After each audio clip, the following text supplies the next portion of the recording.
Hello verse, कैसे हैं आप सब। देखिए गाइस, ये प्रेमचंद की कहानियाँ हैं जो मैं आपको सुनाती हूँ। आज हम फिर एक नई कहानी सुनेंगे। देखिए वर्स, आज ये कहानी है रानी सारंदा।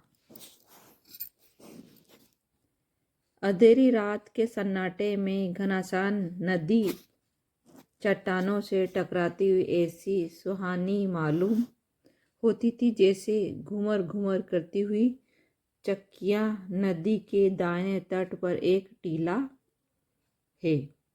उस पर एक पुराना दुर्ग बना हुआ है जिसको जंगली वृक्षों ने घेर रखा है। टीले टीले के पूर्व की ओर छोटा सा गांव है। यही गढ़ी और गांव दोनों एक बुंदेला सरकार के कीर्ति चिन्ह है। शताब्दी व्यतीत हो गई। बुंदेलखंड में इतने ही राज्यों का उदय हुआ, अस्त हुआ। मुसलमान आए और बुंदेला राज उठे और गिरे। कोई गांव, कोई इलाका ऐसा न था जो इस दुर्व्यवस्थाओं से पीड़ित न हो।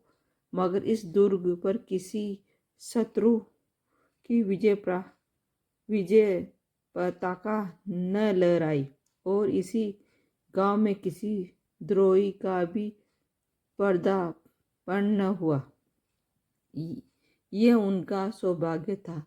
अनिरुद्ध सिंह वीर राजपूत था। वह जमाना ही ऐसा था जब मनुष्य मात्र को अपने बाहुबल और पराक्रम ही का भरोसा था। एक और मुसलमान सेनाएं पैर पसारे खड़ी रहती थी, दूसरी ओर बलवान राजा अपने निर्बल भाइयों का गला घोटने पर तत्पर रहते। अनिरुद्ध सिंह के पास सावरों और पियादों का एक छोटा सा मगर सजीव दल था। उससे वह अपने कुल और मर्यादा की ओर रक्षा किया करता था। उसे कभी चैन से बैठना नसीब न होता। 3 वर्ष पहले उसका विवाह शीतला देवी से हुआ था। मगर अनिरुद्ध विवाह के दिन और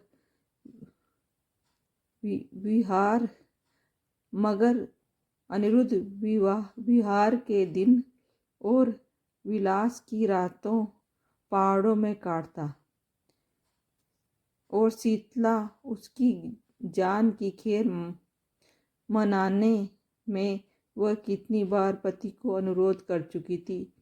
इतनी बार उसके पैर पर गिर कर रोई थी कि तुम मेरी आंखों से दूर न हो, मुझे हरिद्वार ले चलो, मुझे तुम्हारे साथ वनवास अच्छा है। यह वियोग अब नहीं सहा जाता। उसने उससे प्यार से कहा कि जिद से कहाँ विनय की। मगर अनिरुद्ध बुंदेला था। शीतला अपने किसी हथियार से उसे परास्त न कर सकी।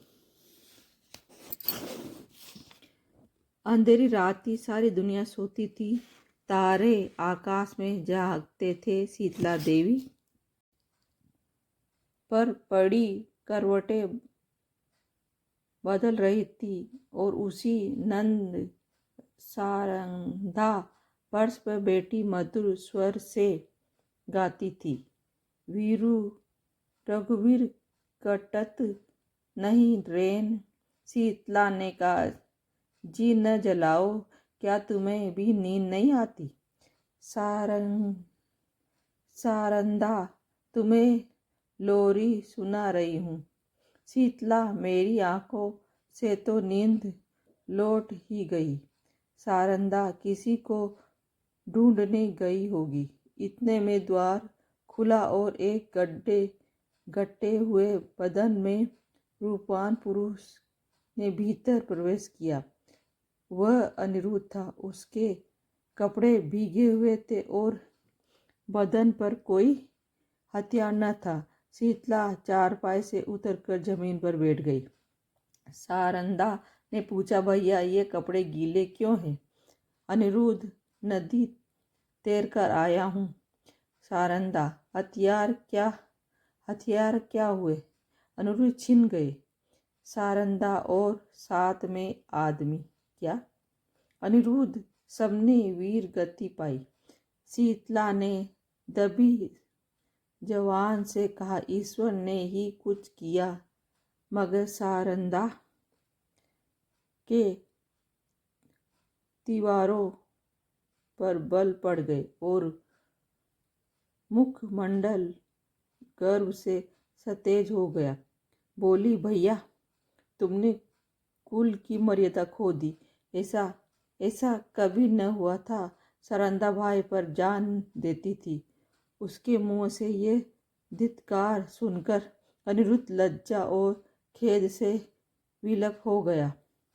वह वीरांगनी जिसे क्षण भर के लिए अनुराग ने दबा लिया था, फिर ज्वलित हो गई। वह उल्टे पांव लौटा और यह कह कर बाहर निकल गया कि सारंदा, तुम्हें मुझे सदैव के लिए सचेत कर दिया।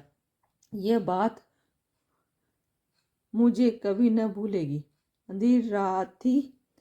आकाश मंडल में तारों का प्रकाश बहुत धुंधला था, फिर अंधकार में लुप्त हो गया। शीतला उसके पीछे पीछे किले की दीवार तक आई, मगर जब अनिरुद्ध छलांग मारकर बाहर कूद पड़ा तो वह वीरहिणी चट्टान पर बैठकर रोने लगी। इतने में सारंदा भी वहीं आ पहुंची।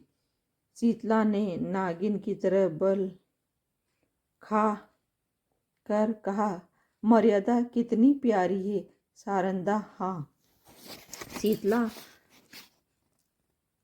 अपना पति होता तो हृदय में छिपा लेती। सारंदा न छाती में छुरा घुपा देती।